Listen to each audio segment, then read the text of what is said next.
Ever since I can remember, my life's been all about fish and farm. Dad had this big vision of making our place the top trout hatchery in the country, and darn if he didn't make it happen. I was right there beside him, knee-deep in pond water, learning the ropes. It wasn't just a job, it was our life, our legacy. I grew up chasing the shadows of fish in the water, learning the ins and outs of the business before I even knew what the word business meant. "Anna," Dad would call. "Get over here. Time you learned how to sort 'em proper."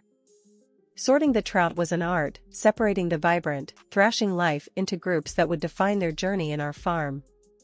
One evening, when the sun was dipping low, painting the sky in hues of orange and purple, Dad pulled me aside. He had that look in his eyes, the one that said he was about to impart wisdom. "Look, kiddo," he started, his voice serious, "I ain't gonna be around forever. He gestured to the expanse of water and land that stretched out before us, "this is gonna be yours. You gotta be ready to take care of it, expand it, make it something even bigger." I remember laughing it off then. "Come on, Dad. You're gonna outlive us all," I joked, not wanting to think about a world without him. He just shook his head, his eyes softening. "Just promise me, Anna. Promise me you'll keep this place alive, make it thrive." Then, when I hit 25, cancer took Dad away. It hit us like a ton of bricks. Mom, she just couldn't handle it, got real sick herself. So, there I was, stuck with running the whole shebang. Dad always had big dreams for the place, and I wasn't about to let them die with him. He'd talked about branching out into ornamental fish and even starting up a livestock bit, considering all the land we had. Sounded like a plan, but with Mom sick and the farm needing all hands on deck, my dreams had to take a back seat. I hired a few folks to help out with the heavy lifting. Running a fish farm's no joke. There's the feeding, the cleaning, making sure everything's running smooth. It's a never-ending cycle of work, but someone's gotta do it. Late nights, I'd find myself by the pond, just staring at the water, thinking about Dad. He wanted this life for me, but man, it was tough going it alone. "You got this, girl," he'd say if he could see me now, trying to juggle it all. But those moments of missing him, they couldn't last long. There was always something needing doing. Workers to oversee, fish food to buy, tanks to clean, and not to mention looking after Mom. She was a fighter, but this had knocked her down hard. It wasn't easy, keeping things afloat. But I was determined. Dad had built something amazing here, and I wasn't about to let it sink on my watch. "We're doing this, Dad," I'd whisper to the night air. "I'm not letting your dream die. I'm not one for the glitz and glam, give me muddy boots and Dawn's first light over a fancy dress any day." But when the invite came for that charity dinner, something inside me whispered, why not? Maybe it was the endless days cooped up with fish and feed, or Mom's soft encouragement from her sickbed, her way of saying, "Live a little, honey." So, I swapped my overalls for the only decent dress I owned and stepped into a world so far removed from my own. The dinner was a whirlwind of faces and small talk, a sea of glitter and fake smiles that I navigated with polite nods. Then, out of nowhere, these two brothers, Jake and Chris, crashed into my world. They were like a gust of fresh air in a stifled room, with their easy laughs and lack of pretense. "Never thought I'd meet a genuine fish farmer here," Jake said, his grin infectious, as we stood awkwardly by the buffet. "Yeah, well, I'm rethinking my life choices as we speak," I shot back, unable to suppress a smile. His brother, Chris, chuckled, his camera never far from his hand, capturing every moment as if it was gold. Their jokes were simple, their demeanor unpolished, and suddenly, I didn't feel so out of place. When Jake asked about the farm, his curiosity seemed genuine, a rarity in these circles. "So, what's the big deal with fish farming? Sounds fishy to me," he joked, and I found myself laughing more freely than I had in months. His interest didn't wane as the night went on. Instead of boring me with tales of their online escapades, Jake listened intently as I spoke of my dreams for the farm, of the weight of my father's legacy on my shoulders. When I let slip about the farm's turnover in a moment of unguarded pride, his eyes lit up, not with greed, but with what I took for admiration. Damn, that's impressive. You're doing something right, huh? His words were like a balm, soothing the constant worry that I was failing my family. When he suggested visiting the farm, I surprised myself by agreeing. Watching him and Chris wander through the hatcheries, their laughter bouncing off the water, something in me shifted. Jake's excitement at everything, from the most mundane task to the intricate details of fish breeding, felt like a validation of everything I'd been striving for. You know, I could get used to this, Jake said, his hand brushing mine as we stood watching the sunset over the pond. His voice held a warmth that made my heart skip. It was crazy, all of it, but for the first time in a long while, I felt a spark of something new, something thrilling. Mom, ever the voice of reason, didn't share my enthusiasm. Be careful, dear. Men like him, they don't settle well with our kind of life. It's too real for them, she warned, her voice frail but filled with concern. I wanted to believe her, I did. But Jake's promises, his vows to stand by me, to embrace the farm life, they wove a spell I desperately wanted to cling to. He's different, Mom. He wants this, us, more than anything else, I defended, my voice laced with a hope I hadn't felt since Dad passed. Our wedding was a simple affair, a celebration of love amidst the backdrop of our life's work. Chris filmed it all, his camera capturing the raw, unfiltered joy of two worlds colliding.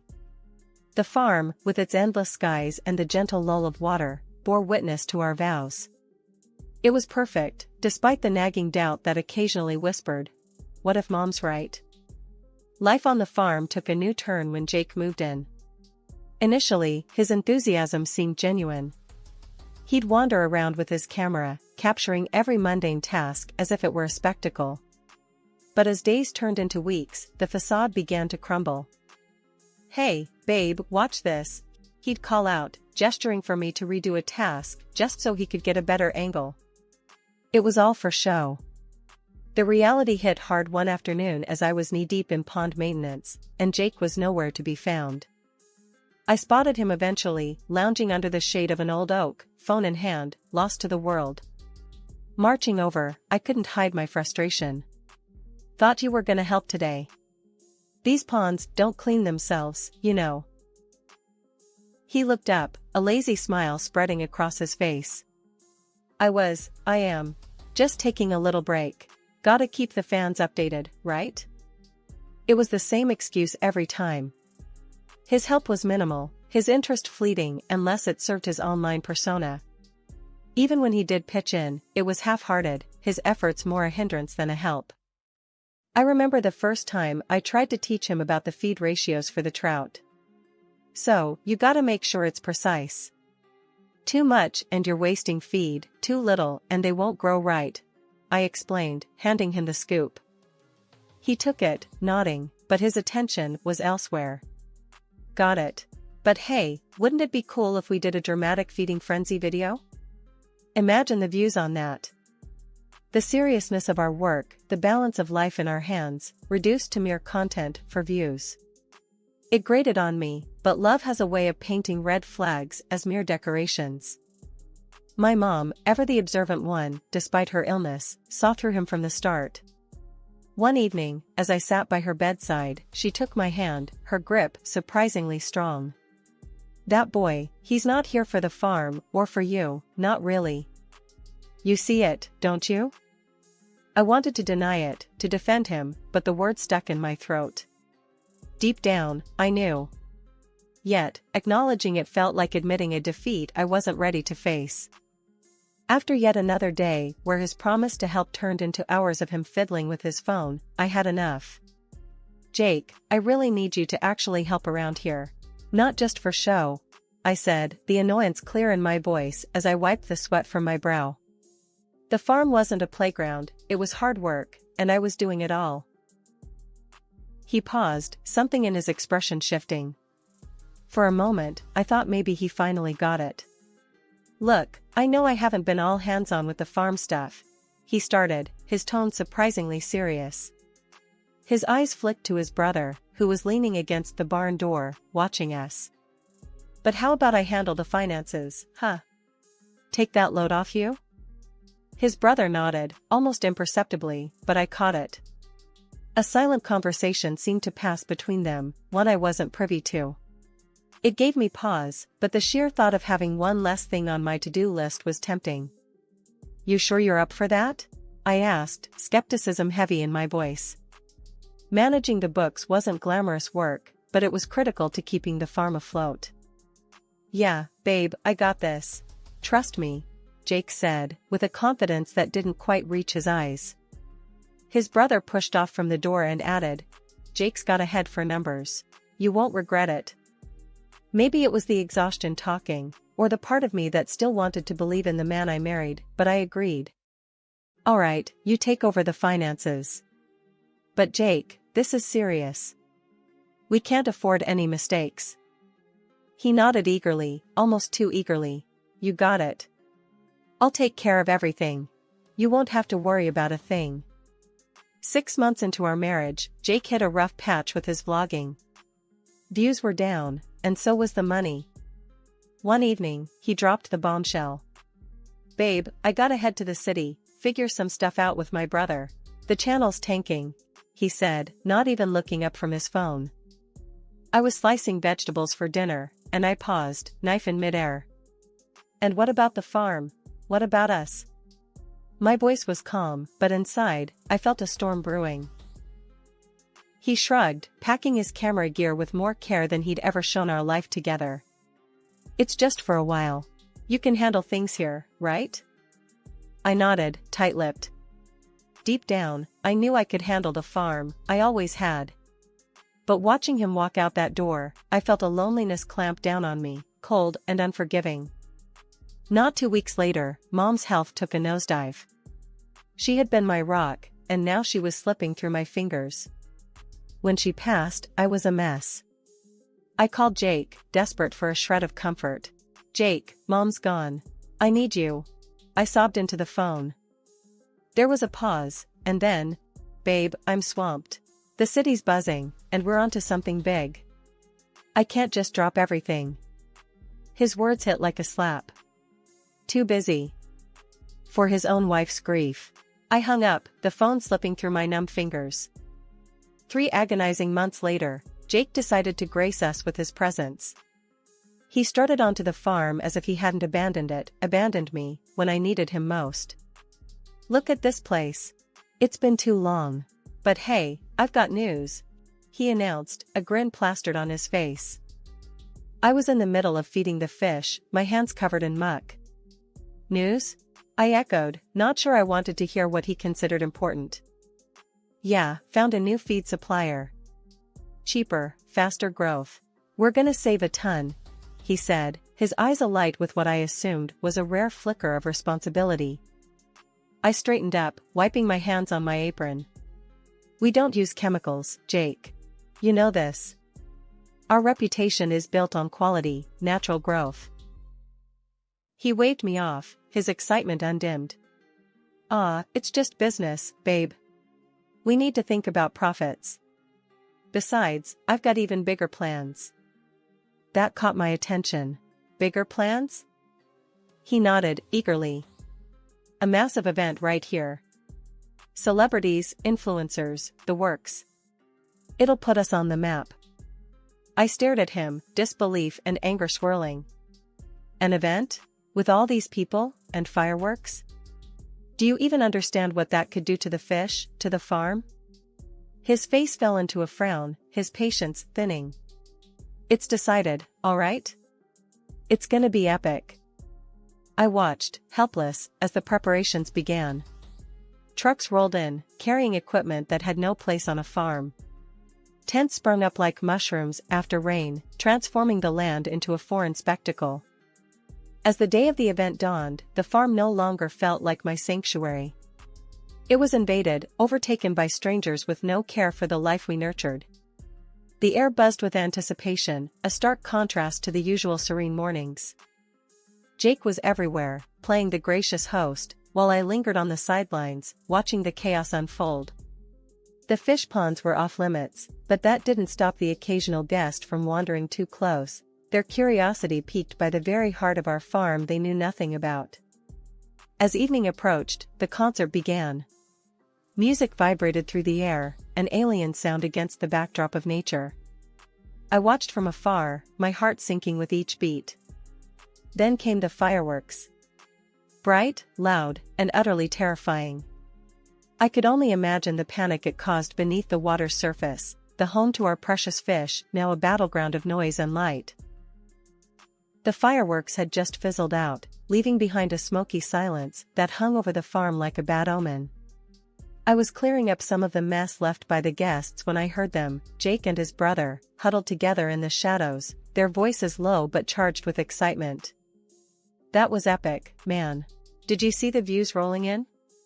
Our channel's gonna explode after this," Jake boasted, his voice carrying a note of triumph that made my skin crawl. His brother chuckled, a greasy sound that filled the night. "Yeah, those clowns eat it right up. Fools, all of 'em. Easy as pie." I crept closer, hidden by the darkness, my heart pounding in my chest. This was the man I married, speaking so coldly, so calculatingly about the very people who supported him. Then their conversation took a turn, sending shivers down my spine. "So, about the farm," Jake's brother whispered, his voice barely audible. "You think she'll fall for it?" Jake snorted, a sound dripping with contempt. "Of course, she will. She's clueless, a complete fool.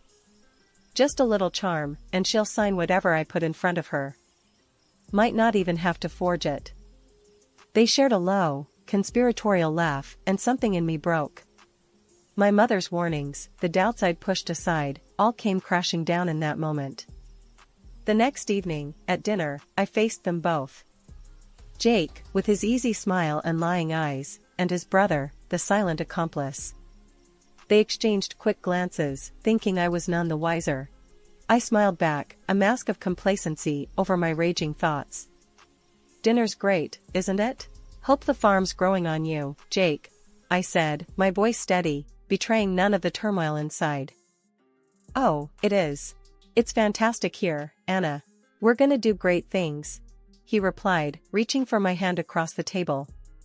His touch, once comforting, now felt like a serpent's coil. His brother nodded, adding, "Yeah, we've got big plans. This place has so much potential." I withdrew my hand gently, still smiling. "I'm glad to hear it. I've got some plans of my own, you know. For the farm." They paused, a flicker of unease crossing their faces. "Oh? Like what?" Jake asked, his voice edged with a hint of caution. "Just some ideas I've been toying with. You'll see," I said, keeping my tone light, airy, as if I hadn't just uncovered their betrayal. Right after the dust settled from that fiasco of an event, I knew I had to do something drastic. First stop was the family lawyer, Mr. Davis. His office smelled of leather and old books, a comfort in the chaos. "Mr. Davis, I need to lock down the farm's finances. Jake can't have access anymore," I said, straight to the point. He raised his eyebrows, peering at me over his glasses. "That serious, Anna? All right, let's get the paperwork started." Then, I did something I never thought I'd do. I hired a PI, a guy named Carl, who had a reputation for getting to the bottom of things. A week later, he laid it all out for me. Jake and his brother had been funneling money out of the farm, spending it on their wild ideas and pocketing the rest. My heart sank. I was furious, not just at them, but at myself, for letting it happen. Armed with evidence, I marched to the police station. Handing over the documents, I felt a mix of relief and dread. "They've been stealing from the farm," I told the officer, my voice steady, despite the storm inside. When Jake and his brother got picked up by the cops, Jake had the nerve to call me. "Anna, you gotta bail us out. It's a misunderstanding," he pleaded over the phone. I couldn't help but laugh. "Misunderstanding? I think it's pretty clear. Enjoy your stay," I replied, hanging up with a click. It felt like a weight lifted, but there was still work to do. I decided to go public with the whole mess. If Jake loved the spotlight so much, he was about to get it, just not in the way he wanted. I called up a local TV station and some of Jake's rival bloggers. "Come to the farm. See what his grand plans did," I told them. They came, cameras and all, capturing the aftermath of the event. Dead fish floated in the ponds, victims of the loud explosions and chaos. The smell was awful, a tangible sign of the damage done. Standing there, in front of the cameras, I told the story. This is what happens when fame and greed take over. This was our livelihood, and they nearly destroyed it for views. The backlash was immediate. The internet exploded with the truth of their actions, showcasing the dead fish, the ruined farm. Cartoonists had a field day with the brothers, turning them into caricatures of greed and folly. Jake's channel? It tanked, losing followers faster than a sinking ship sheds cargo. Advertisers pulled out, not wanting to touch him or his brother with a 10-foot pole. I wasn't done, though. Fueled by rage and a need for justice, I filed for divorce and slapped them with a lawsuit for every penny they cost me and the farm, tallying up to a cool $1,500,000. It felt like declaring war, but for the first time in months, I felt like I was finally fighting back. Riding the wave of support, I started my own YouTube channel. It wasn't about revenge. It was about reclaiming my story, my family's legacy. Surprisingly, or maybe not so much, people rallied around me. Subscribers poured in, eager to see the farm's comeback story unfold. Jake tried to weasel his way back in, calling, texting, showing up with lame apologies. "Babe, let's talk about this. We can fix it," he'd plead, but I was done. Done with lies, done with him. I had a farm to rebuild and a future to secure. The court's decision was the final nail in the coffin of their schemes. The judge awarded me $1 million in damages. Watching Jake and his brother scramble to pay up, on top of facing charges for attempted fraud, was more satisfying than I'd like to admit. They were finished, professionally and publicly. The verdict was clear: they were frauds, and everyone knew it. In the end, they lost everything: their followers, their credibility, and any respect they might have had. The sun was just peeking over the horizon, casting a soft golden light over the farm, now bustling with life and more vibrant than ever. Standing by the fence, I watched the new day dawn, feeling a sense of peace I hadn't felt in a long while. Mike, my oldest employee, walked up, a coffee mug in each hand, and handed me one. "Mornin', Anna. Looks like it's gonna be a good day." I took a sip, the warm bitterness of the coffee grounding me. "Yeah, it does. We've come a long way, haven't we?" He nodded, leaning on the fence beside me. "Sure have. Never thought I'd see this place lookin' this lively again. Those ornamental fish tanks are something else." Laughing, I glanced at the gleaming tanks filled with vibrant colors, a far cry from the traditional trout ponds we were used to. "They're beautiful, aren't they? And profitable too. Who would have thought?" Mike chuckled. "You did. That's who. Always knew you had a vision for this place. More than just trout and feed." The conversation shifted as we discussed the day's tasks when my phone buzzed. It was an email from a local school asking if we could host a field trip. "Looks like we're becoming a community staple," I said, showing Mike the email. "That's great news. Education's just as important as business. These kids could learn a lot from what you've built here," Mike said, a hint of pride in his voice. I smiled, the reality of what we were building here becoming clearer with each passing day. This farm wasn't just about recovery, it was about setting a new standard, about resilience, education, and moving forward. And as for the future? It was as bright as the morning sun stretching across the fields. There were plans to expand, ideas for sustainability projects, community outreach, and so much more. The betrayal that once threatened to define my story had instead paved the way for a new chapter, one filled with hope, growth, and new horizons. Mike's voice pulled me back to the present. "Ready to get started? Those fish aren't gonna feed themselves." Laughing, I nodded. "Let's do it. There's no place I'd rather be." As we walked back towards the heart of the farm, I knew that whatever challenges lay ahead, I was ready. Ready to face them head-on, with the same determination and spirit that had brought me this far. The future was unwritten, but for the first time in a long while, I was excited to see where the journey would take me.